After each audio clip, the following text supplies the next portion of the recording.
نحمده ونصلي على رسوله الكريم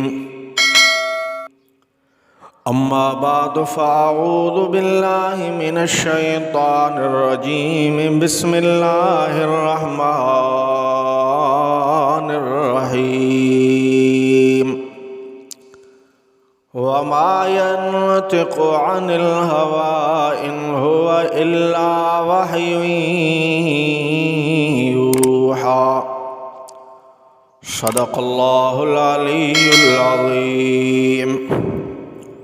عن عمر بن الخطاب رضي الله تعالى عنه قال قال رسول الله صلى الله عليه وسلم انما الاعمال بالنيات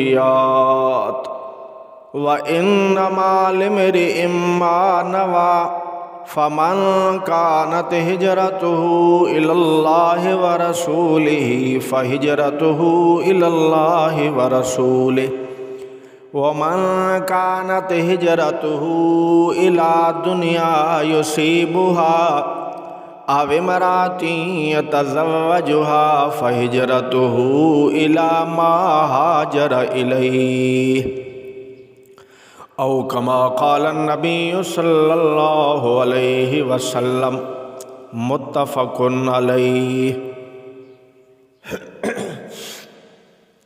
یہ حدیث حضرت عمر رضی اللہ تعالی عنہ سے مروی ہے اور یہ حدیث بظاہر تو ایک چھوٹی سی حدیث ہے، لیکن معنی مفہوم کے لحاظ سے یہ بہت بڑی حدیث ہے، کیونکہ آپ صلی اللہ علیہ وسلم کے ارشادات اور فرامین جو ہوتے ہیں وہ جامع ہوتے ہیں. بظاہر الفاظ اس میں تھوڑے نظر آتے ہیں، لیکن اس میں معنی اور مفہوم اور اس میں اغراض و مقاصد بہت بڑے، طویل اور لمبے ہوتے ہیں. حدیث پاک کے مزید وضاحت اور ترجمے سے پہلے ایک بات ذہن نشین ہونی چاہیے کہ آپ صلی اللہ علیہ وسلم امت کے سب سے بڑے خیر خواہ ہیں. آپ صلی اللہ علیہ وسلم سے زیادہ کوئی خیر خواہ اور ہمدرد اور شفیق امت کا کوئی نہیں ہے. آپ صلی اللہ علیہ وسلم نے جتنی ہمدردی اور خیر خواہی امت کی ہے، قدم قدم پر امت کی رہنمائی فرمائی ہے، خیر خواہی کی ہے، شفقت فرمائی ہے.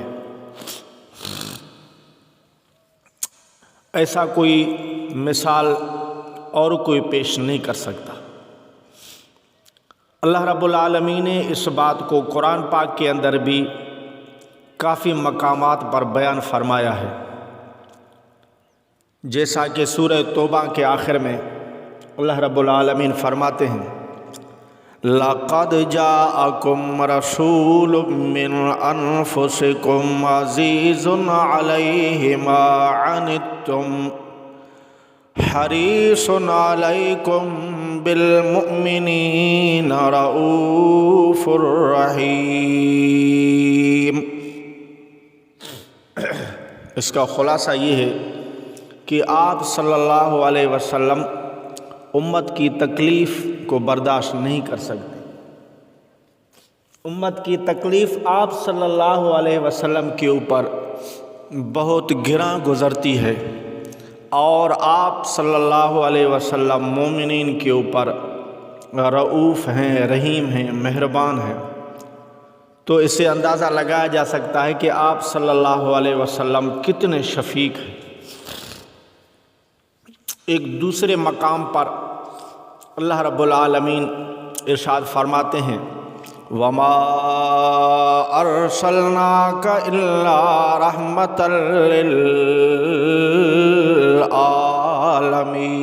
لِّلْعَالَمِينَ. سارے جہان کے لیے آپ صلی اللہ علیہ وسلم رحمت ہیں، یعنی خیرخواہی کرنے والے ہیں، نرمی اور شفقت کرنے والے ہیں، رحمت کرنے والے ہیں۔ اور ایک تیسرے مقام پہ بھی اللہ رب العالمین فرماتے ہیں، فرمایا فَبِمَا رَحْمَةٍ مِّنَ اللَّهِ لِنتَ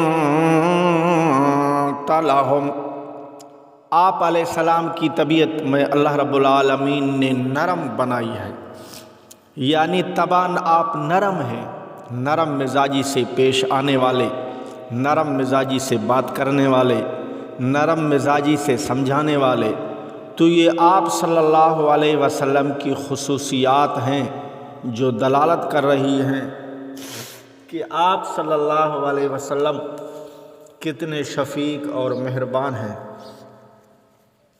یہ اللہ کا ہمارے اوپر احسان ہے کہ آپ صلی اللہ علیہ وسلم جیسی عظیم شخصیت اور ہستی خاتم النبیین بنا کر بھیجا،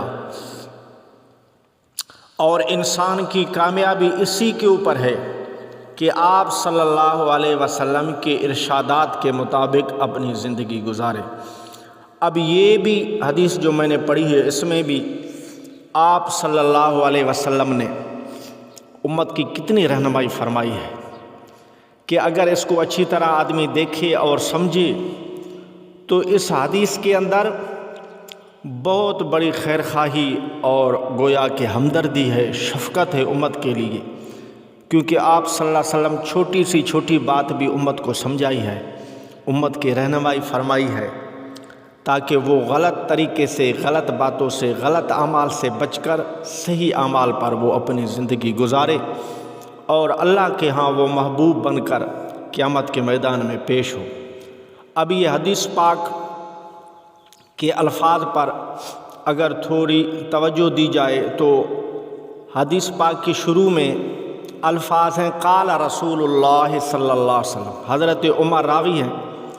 اب یہ قال رسول اللہ صلی اللہ علیہ وسلم کا مقصد یہ ہے کہ یہ کسی عام آدمی کی بات نہیں ہے، یہ میری بات نہیں ہے، یہ کسی صحابی کی بات نہیں ہے، کسی تابعی کی بات نہیں ہے، یہ کسی سردار کی بات نہیں ہے، یہ آپ صلی اللہ علیہ وسلم کی بات ہے، آپ صلی اللہ علیہ وسلم کا پاک فرمان ہے اور آپ علیہ السلام کا پاک ارشاد ہے۔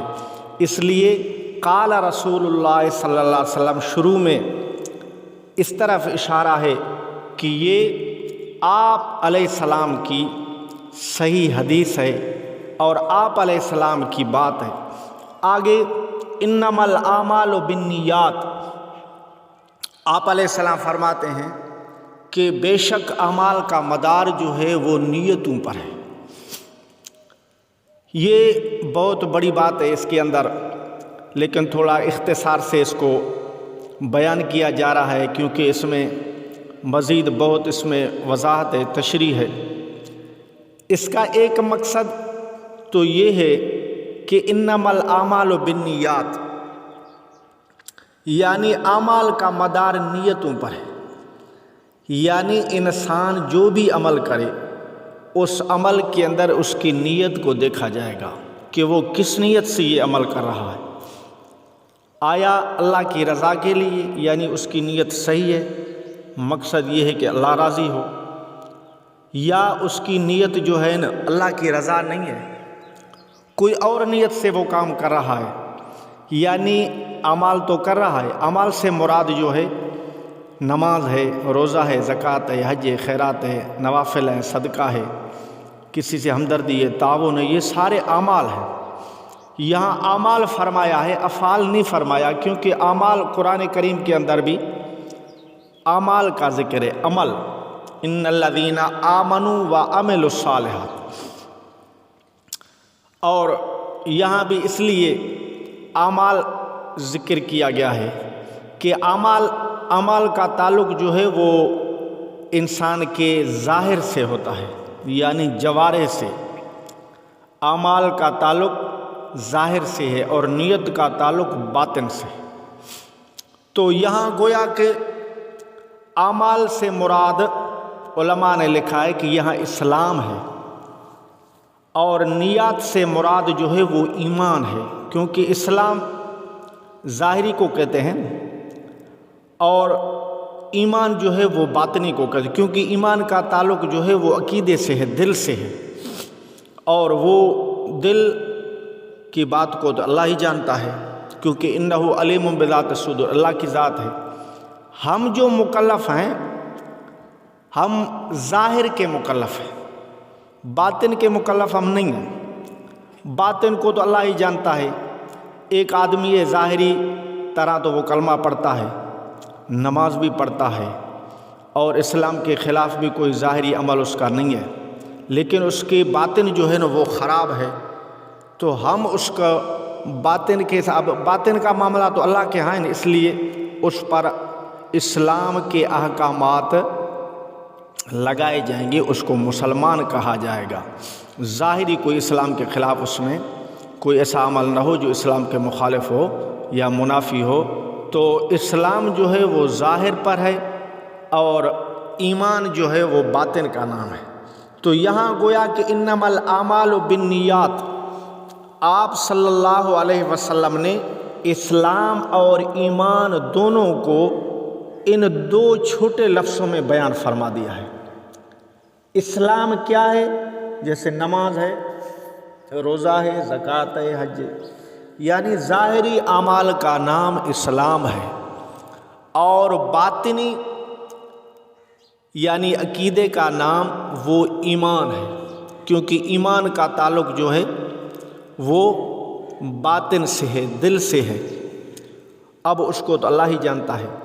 تو یہاں بھی آپ صلی اللہ علیہ وسلم گویا کہ فرما رہے ہیں، پہلے مقصد تو اس کا یہ ہے کہ اعمال جو نیت کرے گا اس کے اوپر اس کو اچھی نیت ہے، یعنی اللہ کی رضا ہے تو اس کو ثواب ملے گا، نفع ملے گا۔ نیت صحیح نہیں ہے، دکھلاوا مقصود ہے، تو اس کو اس عمل پر کوئی ثواب نہیں ملے گا۔ دوسرا اس میں اشارہ ہے کہ آپ کا اسلام تب کارگر ہے جب ایمان صحیح ہو، یعنی آپ کا عقیدہ صحیح ہو، آپ کے عقائد صحیح ہو۔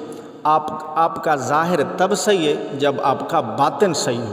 اگر باطن صحیح نہیں ہے تو ظاہر کا کوئی فائدہ نہیں ہے۔ بے شک آپ نماز بھی پڑھتے رہیں، نیک اعمال بھی کرتے رہیں، لیکن باطن خراب ہے، اس لیے اب اس ظاہر کا کوئی فائدہ نہیں ہے۔ تو یہاں بھی آپ صلی اللہ علیہ وسلم نے گویا کہ ان مختصر الفاظ کے اندر اسلام کو بھی بیان کر دیا اور ایمان کو بھی بیان کر دیا۔ اب اس کا خلاصہ یہ ہے کہ اسلام تب کارگر ہے جب آپ کا ایمان صحیح ہو، آپ کا عقیدہ صحیح ہو، آپ کے عقائد خراب نہ ہوں۔ اگر عقائد خراب ہیں تو اسلام کا کوئی فائدہ نہیں ہے۔ اور آگے اس حدیث کے اندر اب اس انما الاعمال بالنیات کی مزید وضاحت ہے۔ اچھا، دوسری بات یہ ہے کہ اب اس حدیث سے یہ ظاہری طور پہ سمجھا جا رہا ہے کہ کوئی بھی عمل ہو وہ نیت کے بغیر صحیح نہیں ہے۔ اب اس سے کچھ علماء کرام نے یہ استدلال کیا ہے کہ کوئی بھی عمل وہ نیت کے بغیر صحیح نہیں ہوگا۔ نیت یعنی اس میں نیت لازم ہے، نیت فرض ہے۔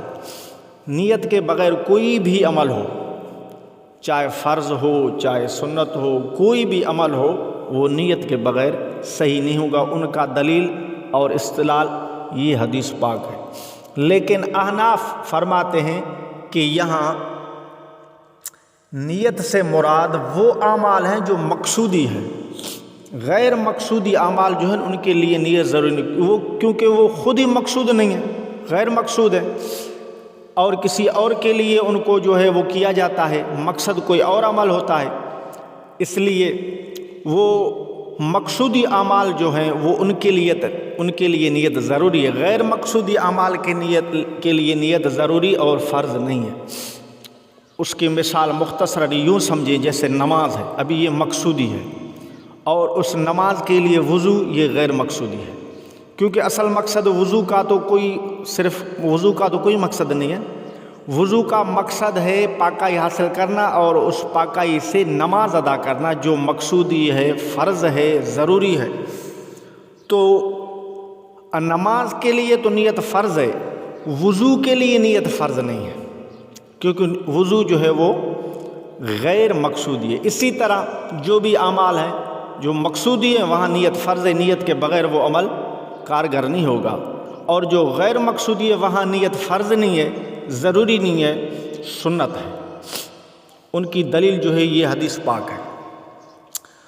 آگے آپ صلی اللہ علیہ وسلم فرماتے ہیں وَإِنَّمَا لِامْرِئٍ مَّا نَوَىٰ، مرد کے لیے تو وہی چیز ہے جو اس کی نیت کرتا ہے، یعنی جو نیت کرے گا اس کو وہی ملے گا، یعنی نیت صحیح ہے تو اس کو فائدہ اور ثواب ملے گا، نفع ملے گا، اجر ملے گا، ثواب ملے گا۔ نیت اگر نہیں ہے، صحیح نہیں ہے تو اس کو ثواب اور اجر نہیں ملے گا۔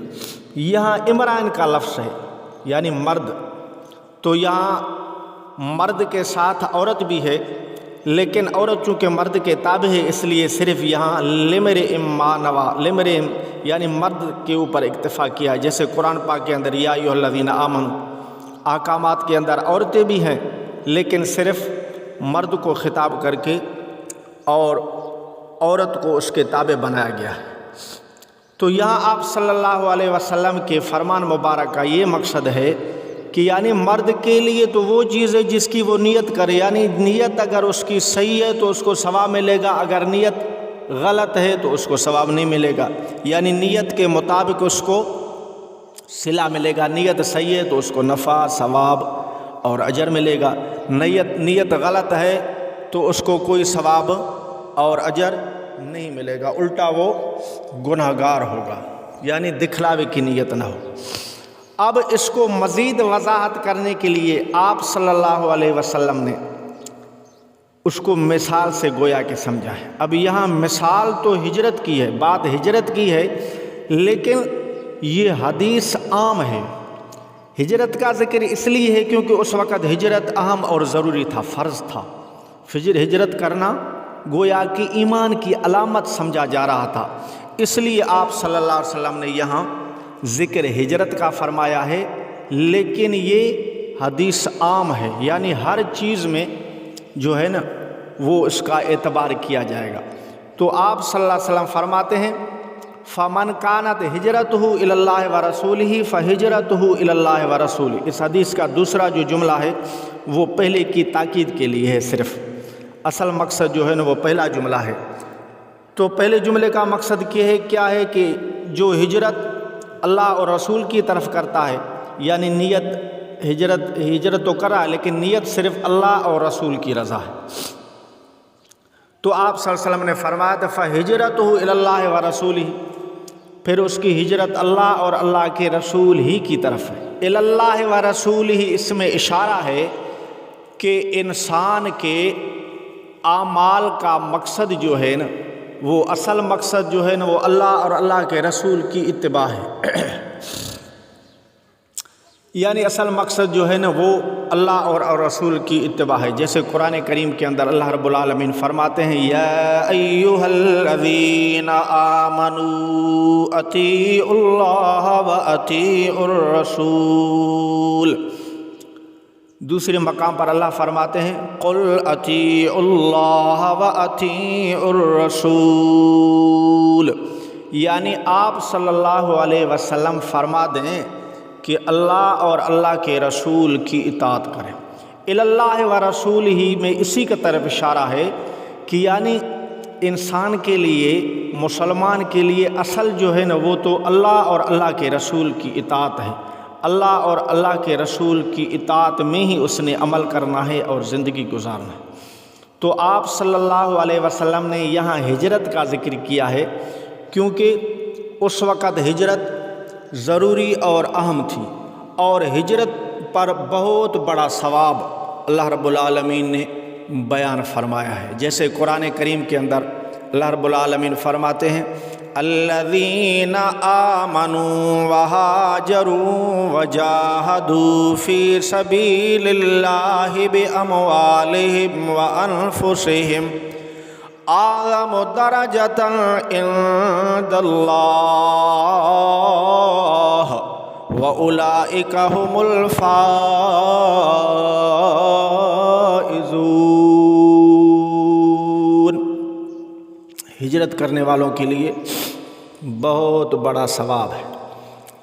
تو یہاں اس وقت جو ہجرت تھی مکہ پاک سے مدینہ پاک کی طرف وہ ضروری اور اہم تھی، اس لیے آپ صلی اللہ علیہ وسلم نے فرمایا کہ جو ہجرت کرتا ہے مکے سے مدینہ کے طرف اللہ کے رضا کے لیے، اللہ کے رسول کے رضا کے لیے، نیت اس کی یہ ہے تو پھر اس کی ہجرت اللہ اور اللہ کے رسول، یعنی اس ہجرت پر اس کو ثواب ملے گا، اجر ملے گا، انعام ملے گا، اللہ بھی راضی، اللہ کا رسول بھی راضی۔ اصل مقصد اللہ اور اللہ کے رسول کی رضا ہے۔ اور آگے آپ فرماتے ہیں یہ تو اس کا حال ہے جو صحیح نیت کے ساتھ ہجرت کر رہا ہے، اس کو اجر اور ثواب ہے۔ اور دوسرا آگے آپ صلی اللہ علیہ وسلم فرماتے ہیں وَمَنْ كَانَتْ هِجْرَتُهُ إِلَىٰ دُنْيَا يُصِيبُهَا أَوْ امْرَأَةٍ يَتَزَوَّجُهَا فَهِجْرَتُهُ إِلَىٰ مَا هَاجَرَ إِلَيْهِ۔ اور ایک بندہ جو ہے نا وہ ہجرت دنیا کی غرض سے کرتا ہے، یعنی اس کا مقصد اللہ کی رضا نہیں ہے، مقصد دنیاوی منافع ہیں، مقاصد ہیں، یعنی دنیاوی نفع اور مقصد کے لیے وہ ہجرت کرتا ہے، تو اس دنیا کو حاصل کرے ہجرت کی وجہ سے، ہجرت کر کے وہ دنیا کا مقصد حاصل کرے، یعنی اللہ اور اللہ کے رسول کی رضا نہیں ہے، ثواب مقصد نہیں ہے، دنیا کا مقصد ہے۔ اوِ امرأۃ یتزوجھا، یا عورت جو اس کے عورت سے شادی کرنے کے لیے، نکاح کرنے کے لیے وہ ہجرت کرے، تو آپ صلی اللہ علیہ وسلم فرماتے ہیں فَهِجْرَتُ إِلَىٰ مَا هَاجَرَ إِلَيْهِ، پھر اس کی ہجرت اسی کی طرف ہے جس کی طرف اس نے ہجرت کی، یعنی جو نیت کر کے ہجرت کی ہے وہ اسی کے، یعنی اس پر اس کو کوئی ثواب نہیں ملے گا، کیونکہ اس کے ہجرت کا مقصد اللہ اور اللہ کے رسول کی رضا نہیں ہے۔ اس حدیث پاک میں ایک خاص واقعے کی طرف اشارہ ہے۔ ایک بندے نے ایک عورت کی طرف نکاح کا پیغام بھیجا کہ میرے سے نکاح کرے۔ اس عورت کا نام تھا قیس۔ تو اس نے کہا کہ اگر آپ ہجرت کر کے یہاں آئیں گے تو میں آپ سے نکاح کروں گی، اگر نہیں آئیں گے تو میں نکاح نہیں کروں گی۔ تو اس نے اس عورت سے نکاح کی غرض سے ہجرت کی تھی، اس لیے اس کی طرف اس حدیث میں اشارہ ہے۔ پھر وہ مہاجر قیس کے نام سے مشہور ہو گیا تھا، یعنی قیس جو عورت تھی اس کے ساتھ نکاح کرنے کے لیے اس نے ہجرت کی، اس لیے وہ مہاجر قیس کے نام سے مشہور تھا۔ اس حدیث میں اس کی طرف اشارہ ہے۔ اب آخر میں خلاصتاً یہ بات ذہن نشین کرنی چاہیے، اور اس حدیث کے کچھ مختصر وضاحت سے یہ بات ذہن میں بالکل آ گئی ہے۔ تو آپ صلی اللہ علیہ وسلم کتنی رہنمائی فرما رہے ہیں، خیرخواہی فرما رہے ہیں کہ تم جو بھی عمل کرو صحیح نیت سے کرو، اس میں آپ کو ثواب ملے، اللہ راضی ہو۔ تو اس کے لیے ایک اور مثال آپ صلی اللہ علیہ وسلم کے خیرخواہی اور شفقت اور مہربانی کا۔ آپ صلی اللہ علیہ وسلم دنیا میں بھی مہربان اور آخرت میں بھی۔ حضرت انس رضی اللہ تعالیٰ عنہ فرماتے ہیں کہ آپ صلی اللہ علیہ وسلم سے میں نے سوال کیا اللہ کے رسول صلی اللہ علیہ وسلم قیامت میں آپ کہاں ملیں گے ہمیں؟ تو آپ صلی اللہ علیہ وسلم نے فرمایا مجھے 3 جگہوں پر تلاش کرنا۔ پہلی جگہ آپ نے فرمایا حوض کوثر پہ میں تمہیں ملوں گا، وہاں پیاسی امت آئے گی، میں ان کو حوض کوثر کے جام بھر بھر کر پلاؤں گا، اللہ ہمیں بھی نصیب فرمائے۔ تو حضرت انس فرماتے ہیں کہ آپ علیہ السلام اگر وہاں نہ ملے تو آپ نے فرمایا پل صراط پر جہاں سے میری امت گزرے گی، بہت مشکل راستہ ہے، میں وہاں ان کے لیے دعا کروں گا۔ اگر وہاں بھی نہ ملے تو فرمایا تیسرے نمبر پر میزان اعمال پر میں تمہیں ملوں گا، یعنی جہاں انسان کے اعمال کا وزن کیا جاتا ہے وہاں پر میں ان کے لیے دعائیں کروں گا۔ تو آپ اندازہ لگائیں کہ آپ صلی اللہ علیہ وسلم امت کے لیے کتنے مہربان اور خیرخواہ ہیں۔ اللہ رب العالمین ہم سب کو آپ صلی اللہ علیہ وسلم کے نقش قدم پر زندگی گزارنے کی توفیق نصیب فرمائے۔ وآخر دعوانا الحمدللہ رب العالمین۔